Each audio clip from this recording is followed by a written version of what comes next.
So, somebody please tell me, in the middle of a god-awful war, how does a small Ukrainian company put out such great model content like ClearProp? A friend of mine said, hey, Wes, you gotta get one of these models. They're really good. So I went to the website and I found a lot of really cool models, and I decided to buy this KI-51 Sonia reconnaissance plane at the 1/72nd scale. The detail in the kit itself is excellent, and what ClearProp does, though, is not only do they make excellent sprues, but you'll also see they add a little bit that you can buy as extra. So look at the detail on this fuselage. I found that almost every one of these sprues were very clear and clean with not a lot of flash, and the detail in the molding is excellent. You'll see in a little bit the instructions as well, how easy they are.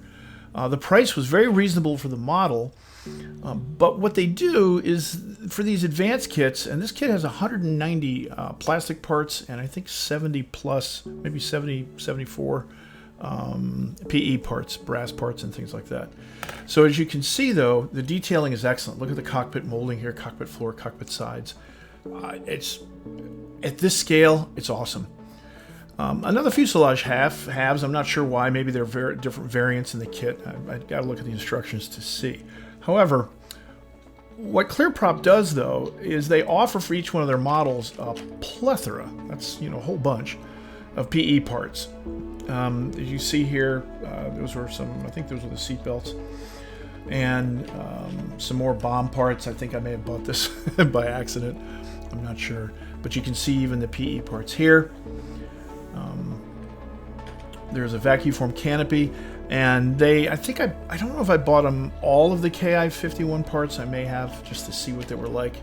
And there's some seat belts right there and some bits, some really clear decals. It'll be interesting to see how well they work.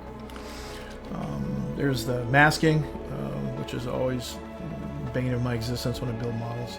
It's just so tedious. Anyway, it's an outstanding model.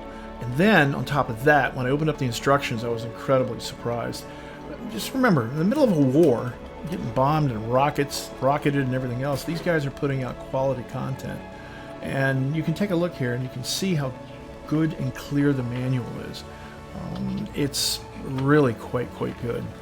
It puts a lot of model companies to shame, the really big ones. I don't think it's as detailed, as Wingnut or or Tamiya, but it's certainly better than HK and a few of the others. I've heard that Mohawk model there, Flory on his site, took a look at that and said it was, there's only very few of those on the market today, so it's probably a pretty good aircraft. Anyway, you can see the paint schemes here. I don't think I'm going to go the modeling route at the 1/72nd scale. That's going to be a little too tough. Anyway, awesome look. I hope it builds as good as I think it's going to, and it gets the big thumbs up.